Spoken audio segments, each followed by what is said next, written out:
অষ্টম শ্রেণীর শিক্ষার্থী বন্ধুরা, তোমাদের বাংলা বিষয়ে তৃতীয় অধ্যায় হতে দ্বিতীয় পরিচ্ছেদের শিখনে অংশগ্রহণের জন্য আহ্বান জানাচ্ছি।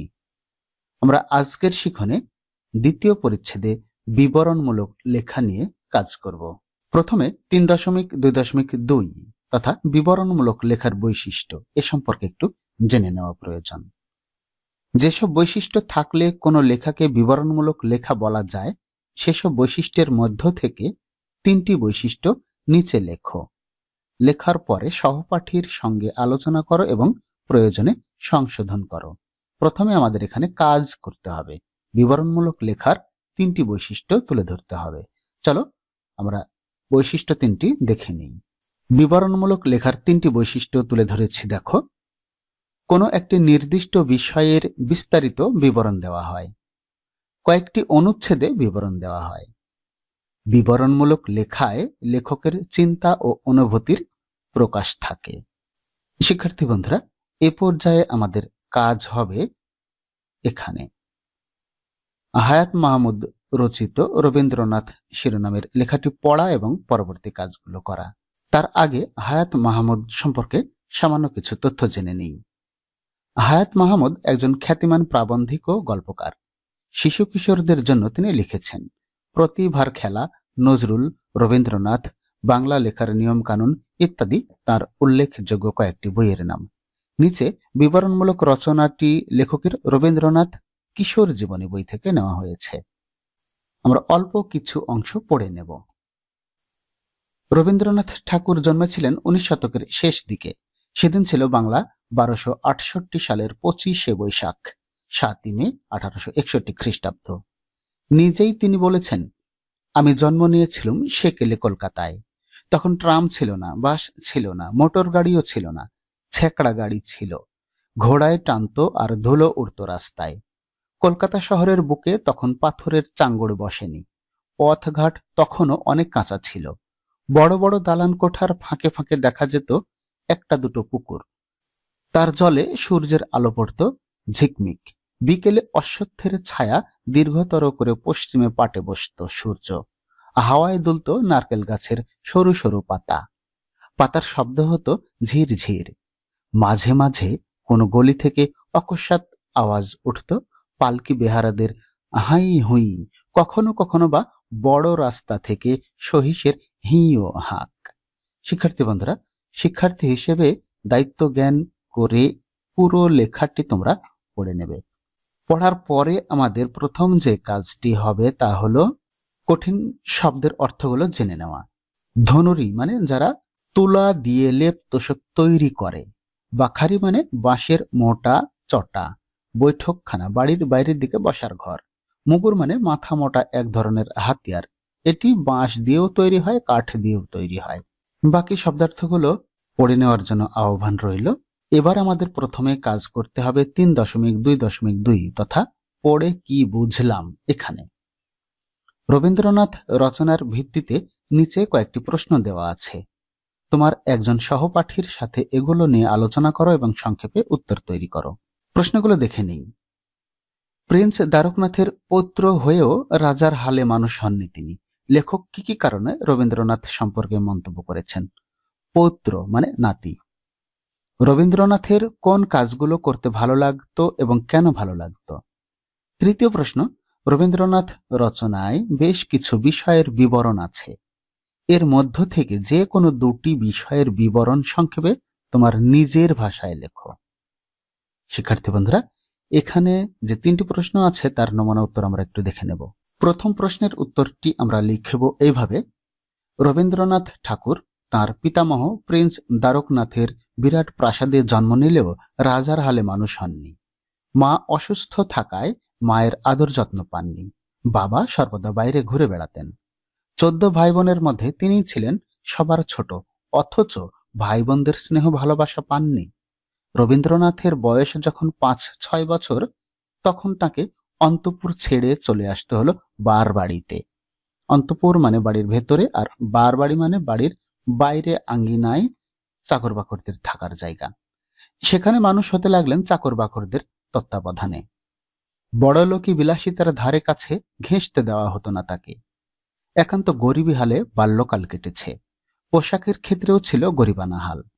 10 বছর বয়সের আগে রবীন্দ্রনাথ শীতের মোজা পরতে পাননি। এমনকি খাবারের বরাদ্দও ছিল রুটিন মাফিক। উপরে উল্লেখিত কারণে লেখক মন্তব্য করেছেন, প্রিন্স দ্বারকনাথের পৌত্র হয়েও রাজার হালে মানুষ হননি তিনি। এরপরে দ্বিতীয় প্রশ্নের উত্তরটি আমরা এভাবে লিখে দিতে পারি। প্রতি রোববার সকালে এক মাস্টার মশাই আসতেন বিজ্ঞান শেখাতে। এই বিষয়টি বালক রবীন্দ্রনাথের বেশ ভালো লাগত, কারণ বিজ্ঞান পড়তে গেলে নানা রকম কলকবজা জিনিসপত্র নিয়ে নাড়াচাড়া করতে হয়। ওইসব খুঁটিনাটি জিনিসপত্র নিয়ে সময় কাটাতে রবীন্দ্রনাথের খুব ভালো লাগত। শিক্ষার্থী বন্ধুরা, 3 নম্বর প্রশ্ন তথা গ নম্বরে রয়েছে, রবীন্দ্রনাথ রচনায় বেশ কিছু বিষয়ের বিবরণ আছে, এর মধ্য থেকে যে কোনো দুটি বিষয়ের বিবরণ সংক্ষেপে তোমার নিজের ভাষায় লেখো। এখানে দুটি তথ্য তুলে ধরা হয়েছে, তোমরা চাইলে এর বাইরেও অন্য তথ্য উপস্থাপন করতে পারো। সে সময় তথা রবীন্দ্রনাথের ছেলেবেলায় গ্যাস বাতি, বিজলি বাতি ছিল না, এমনকি কেরোসিন তেলের বাতিও ছিল না। সে সময় রেড়ির তেলের বাতি জ্বালিয়ে আলোর ব্যবস্থা করা হতো। রেড়ি এমন এক প্রকার জ্বালানি যা অপেক্ষাকৃত গাঢ় এবং কালো রঙের হয়ে থাকে। আমরা আরো জানতে পেরেছি যে সে সময় টিউবওয়েলের ব্যবস্থাও ছিল না। বেহারারা বাঁকে করে কলসি ভরে গঙ্গা থেকে পানি নিয়ে আসতো।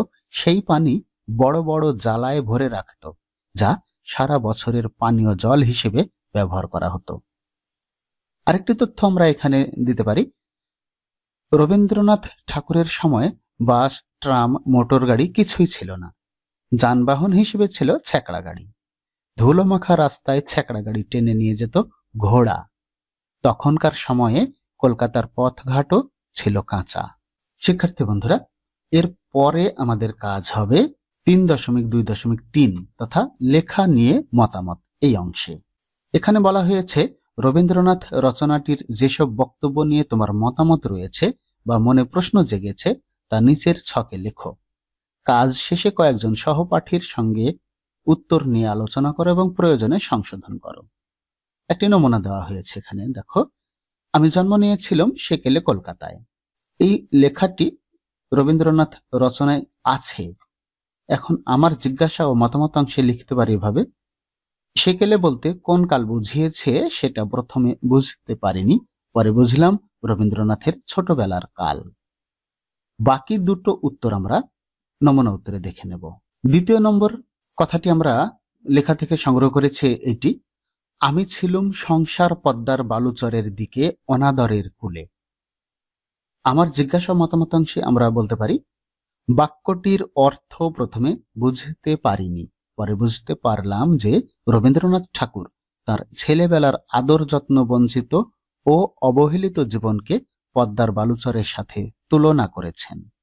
পরেরটি আমরা যে লেখাটি সংগ্রহ করেছি অংশটুকু, সেটি হলো, দুজন বেহারা বাঁকে করে কলসি ভরে মাঘ ফাগুনের গঙ্গা থেকে পানি তুলে আনত।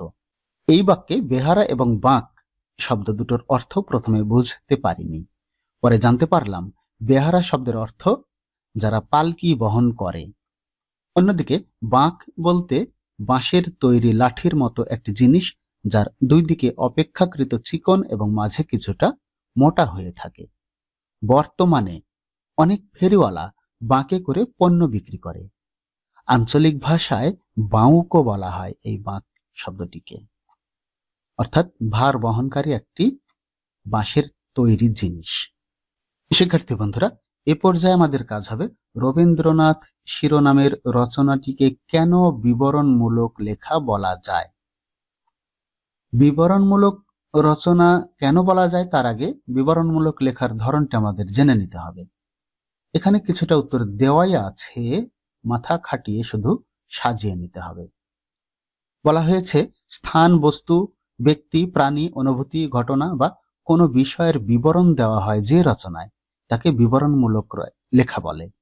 যে কোনো বিষয়ের উপরই বিবরণমূলক লেখা প্রস্তুত করা যায়। বিবরণমূলক লেখায় লেখকের চিন্তা ও অনুভূতির প্রকাশ ঘটে। সাধারণত কয়েকটি অনুচ্ছেদে বিবরণটি তুলে ধরা হয়। রবীন্দ্রনাথ শিরোনামের লেখাটিতে রবীন্দ্রনাথ ঠাকুরের ছেলেবেলার বিবরণ তুলে ধরা হয়েছে। এই বিবরণের মধ্য দিয়ে একজন মানুষের বেড়ে ওঠা উপলব্ধি করা যায়। একই সঙ্গে এই লেখায় 19 শতকের কলকাতার পরিচয়ও পাওয়া যায়।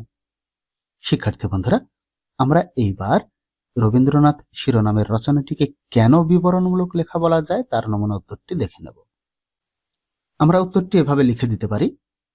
আমরা জানি বিবরণমূলক রচনায় লেখকের চিন্তা, অনুভূতি ও দৃষ্টিভঙ্গির প্রকাশ ঘটে।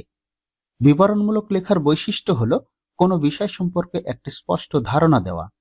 এই ধরনের লেখায় মূলত স্থান, বস্তু, প্রাণী, অনুভূতি, ঘটনা, অতীতের স্মৃতি বা কোনো বিষয়ের বিবরণ দেওয়া হয়।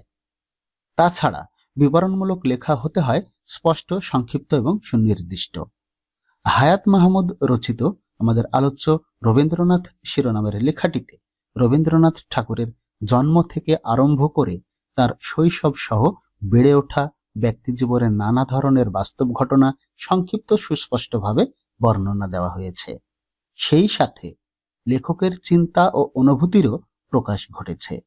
সুতরাং আমরা বলতে পারি যে হায়াত মাহমুদ রচিত রবীন্দ্রনাথ শিরোনামের লেখাটি বিবরণমূলক লেখা। আশা করছি বিষয় সম্পর্কে আমরা স্পষ্ট ধারণা পেয়েছি। এরপরে আমরা তৃতীয় পরিচ্ছেদ তথ্যমূলক লেখার আরো একটি শিখন তৈরি করব। সেই শিখনটি দেখার আহ্বান রেখে আজকের শিখনটি এখানেই সমাপ্ত করছি এবং সকলের শুভ কামনা করছি।